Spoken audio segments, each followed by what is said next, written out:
Welcome to Global Dispatches, a podcast about foreign policy and world affairs. I'm your host, Mark Leon Goldberg, editor of UN Dispatch. And in this show, we discuss topical global issues, have conversations with foreign affairs thought leaders and newsmakers, and give you the context you need to understand the world today. Go to globaldispatchespodcast.com to learn more. And now on with the show. Health systems in Brazil are collapsing. Hospitals are running out of beds and oxygen as COVID cases in that country spike. Brazilian President Jair Bolsonaro has long downplayed the severity of COVID. He has discouraged mask wearing and lockdowns and promoted unscientific cures. Meanwhile, a variant strain of the virus, which is dominant in Brazil, is particularly infectious. All this has led to soaring death rates and a health catastrophe in South America's largest country. It is in this context that some stunning legal developments have shaken the Brazilian political scene. In early March, a Brazilian court annulled the criminal conviction of former President Luiz Inácio Lula da Silva, known as Lula. He was a popular left-wing president of Brazil between 2003 and 2011 who was brought down as part of a massive corruption scandal known as Operation Car Wash. Subsequent revelations suggest that the prosecutors and judges in this case were not acting above board. Now, with Lula back on the campaign trail, Brazil is poised for a very intense political showdown between Jair Bolsonaro, who often exhibits the traits of a right-wing demagogue, and the left-wing populist Lula. Elections are in 2022. On the line to help me understand the current situation in Brazil is Leticia Casado, a journalist and stringer for the New York Times who is based in Brasilia. We kick off discussing how and why the COVID crisis became so acute across the country before discussing the current political intrigue. And as Leticia Casado explains, there is a direct link between the COVID crisis and this emerging political competition between Lula and Bolsonaro. And before we start this episode, I do want to encourage you to reach out to me if you have suggestions of topics I should cover or people I should interview, or if there's anything else on your mind. I know I say this often before episodes, but I really do appreciate hearing from you. The people who congregate around this podcast tend to be very interesting and have keen insights in international affairs, and I just love learning from you. So thank you. All right, now here is my conversation with Leticia Casado, a journalist and stringer for the New York Times in Brazil. Everything I've read about Brazil right now makes it seem like the health systems in many parts of the country are on the brink of catastrophe. Yes, that's true. The public health system and the private health system also, all the health system here are collapsing in every part of the country. For you to have an idea, at this moment, we have like 19 of the 26 states in Brazil with more than 80% of ICU beds occupied. We have people waiting inside the hospitals to have help and to have some kind of support. We have people waiting for oxygen, and we have people dying in line for beds in hospitals all over the country. The situation in Manaus got international attention a few weeks ago for the fact that, they just ran out of oxygen, and that seemed to be a harbinger for things to come for the rest of the country. But can you explain sort of what happened in Manaus? Well, Manaus is a big city in the Amazon rainforest, and it was the first to collapse last year, like in March or April 2020. There were no hospitals for people to get help, and 10 months later, in January this year, it collapsed again. It was totally unbelievable, but the seat ran over oxygen. There was no oxygen in the hospitals, and the press showed that the Minister of Health was informed that the hospitals were running out of oxygen weeks before it happened, and there was no emergency plan. So it was really terrible. And what specialists have been saying since January is that if the country doesn't make a national plan, it may happen in other cities of the country. And we may have Brazil collapsing at the same time in different spots. But we are now in March, and since January, there is no national plan. Actually, it never happened in Brazil. So what cities are being hit hardest right now? Or is it just widespread throughout the country? You said, that Manaus was sort of the first city in which the hospitals just collapsed and ran out of oxygen. Where else in Brazil is being hit so hard right now? This oxygen situation hasn't been reported in other cities, but we have, I think, almost the whole country of almost all the capitals with ICU bed problems. And we have a hard situation in the south. For example, in Rio Grande do Sul, it's close to Uruguay. But we also have problems in the Amazon rainforest. I live in Brasilia, in the center, in the middle of the country, and there is no ICU bed here. And in São Paulo, the richest state in the country, they also have an hospital issue now, and it's in the most prepared place with more beds and more doctors. There's no assistance in the whole country. Brazil is collapsing, really. To what extent do people blame the collapsing health system in Brazil right now on that special variant of the virus that is prevalent in Brazil, as opposed to, say, the decisions made by politicians in Brazil and how they approach the disease? Like, where are people attributing blame right now for this seemingly out of control situation?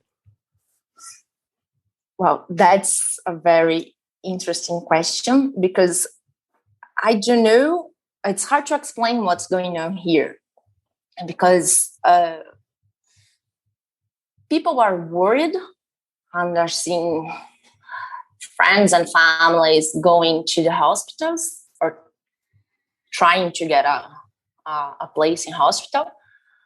But still, there is no movement to blame someone. No, not a national movement. Like yesterday, people went to the streets in some capitals, including here in Brasilia, in a demonstration in favor of the President Bolsonaro. And it happened in Rio, it happened in São Paulo. But I think there is no conscious in the big picture here in Brazil, because there are a lot of thousands, maybe millions of people who are living their own lives here. They are going to work, they are not wearing masks, they are going to parties, big parties, drinking and dancing. Yesterday, a football player, football soccer, was arrested because he was in a casino, which is illegal here, and he was in a party in a casino. So in São Paulo. So there is no conscience of the people here. We saw people gathering on Christmas, in New Year's Eve. We saw the beaches were full during Carnival, and parties were huge with DJs and groups. So there is no. There are people who blame the governor or the mayor because they are trying to do some kind of lockdown. but they say they want to go to work. They are not worried about lives, you know? Mm-hmm. It's weird. It's totally weird. It doesn't seem that dissimilar to the situation here in the United States, like, a few months ago, where, Bolsonaro and Trump have been compared to each other, I think for good reason, particularly in how they approached the coronavirus early on, sort of dismissing it, downplaying it, promoting cures and treatments that did not have scientific validity. And I guess I'm wondering to what extent, and it sounds like not a lot, people are blaming Bolsonaro directly for the situation across the country. Since the beginning of the pandemic, we hadn't had a national leadership against the virus. Bolsonaro has promoted crowds. He never used masks. He always said that people shouldn't stay at home, that people should go to work, that people should live their own lives. And he fought governors and he fought mayors who were trying to tell people to stay home. Bolsonaro has always said that the economy should come first, and he doesn't believe in vaccines. He is part of the anti-vax for Brazil. So we didn't negotiate with Pfizer or Moderna 7 million doses last year, but Bolsonaro refused it. So he has behaving like this since the beginning. And a lot of people say, okay, if the president says it's fine to go out and to not wear masks, why should I? Like, if you go to the presidential palace today, you're going to see that employees there, they don't wear masks. So he has behaving like this since ever. And he has defending chloroquine, now the miraculous nasal spray from Israel, and we are collapsing. So in this context, that a Brazilian court handed down a ruling potentially allowing the former president Lula to once again run for office. He had been convicted in some criminal corruption scheme. Can you just briefly remind listeners who is Lula and why was he under sort of criminal investigation for so long? Lula was president during 8 years, and he was a very popular president. But his successor, Dilma Rousseff, she was not that popular, and she was impeached during her second term. This story begins in 2014, in the middle of a huge corruption scandal. In 2014, a group of prosecutors and a judge in the south of the country started investigating Petrobras. It's a giant Brazilian state-controlled oil company. And this scandal is known as Lava Jato, or car wash.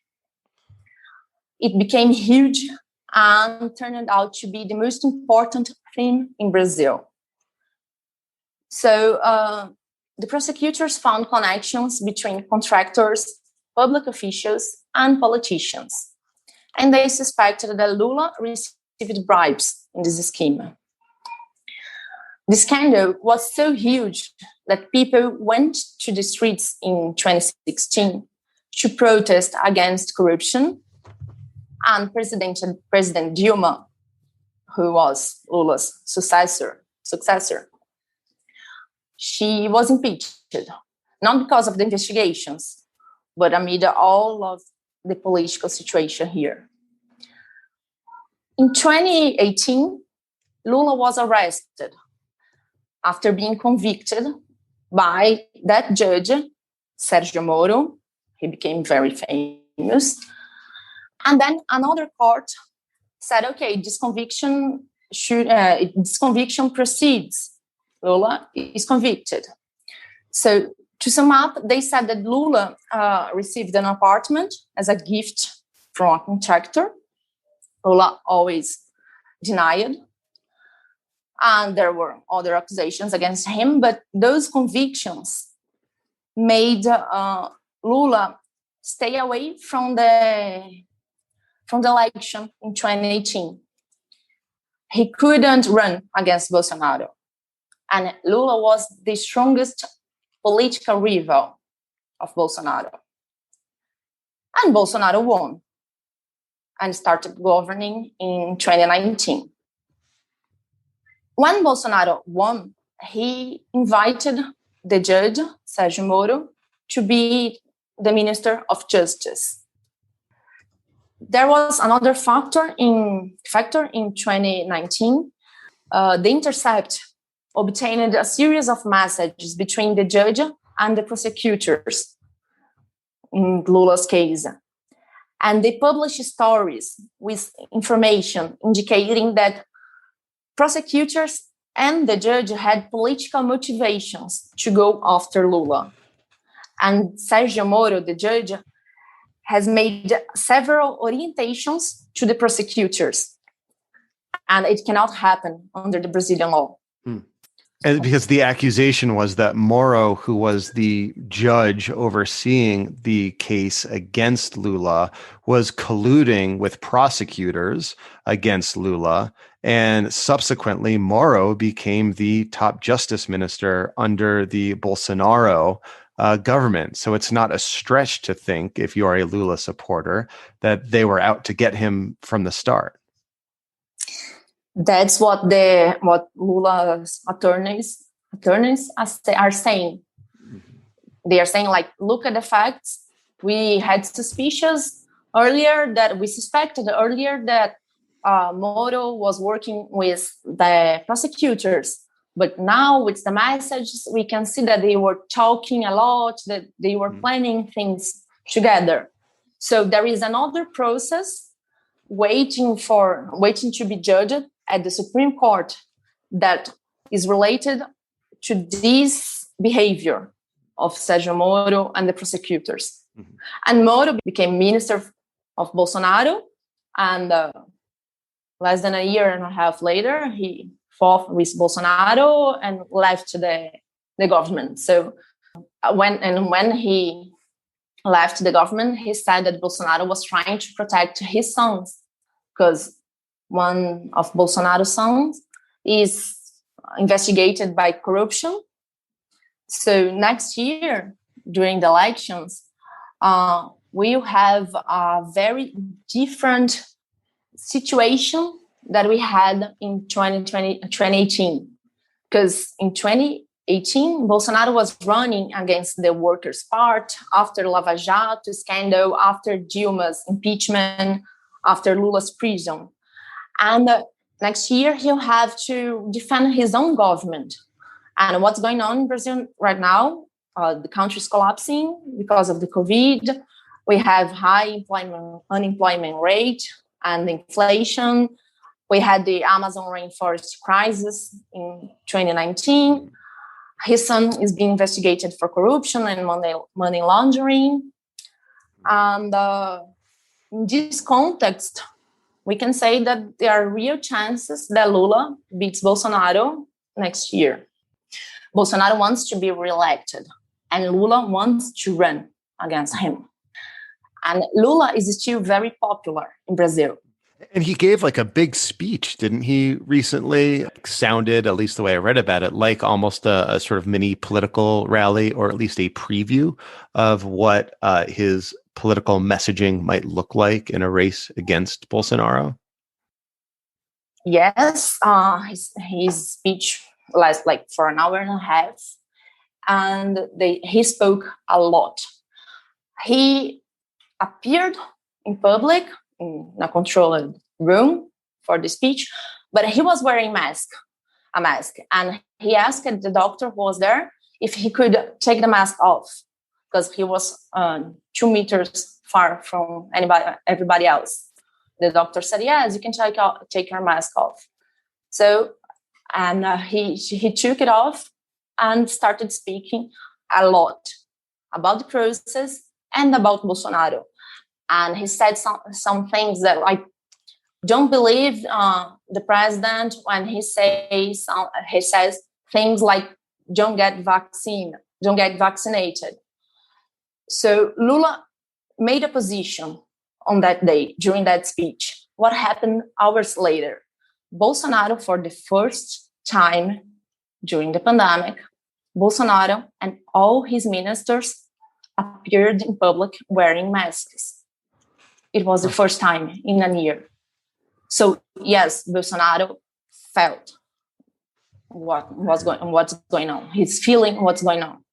He knows that Lula is a strong rival for him.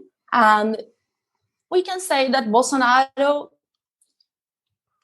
made an important change. It was the first time that we saw him and all the ministers wearing masks and keeping distance from each other in the presidential palace during a ceremony there. So that makes you wonder if that potential challenge from Lula, a popular figure, is forcing Bolsonaro to be a little more responsible about the pandemic, and whether or not that might lead to any sort of public health measures that might slow the spread and the potential collapse of the health system.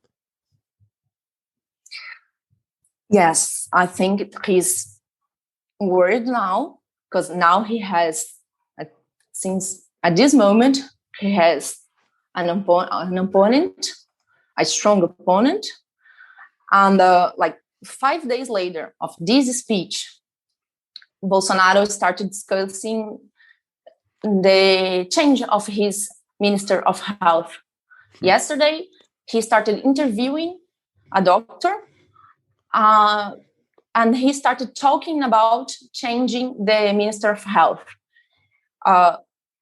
He lost 2 ministers in the beginning of the pandemic because both of them said, I'm not staying as a minister because you define chloroquine, and I'm not going to do that because you're promoting crowds and you're saying that people shouldn't wear masks.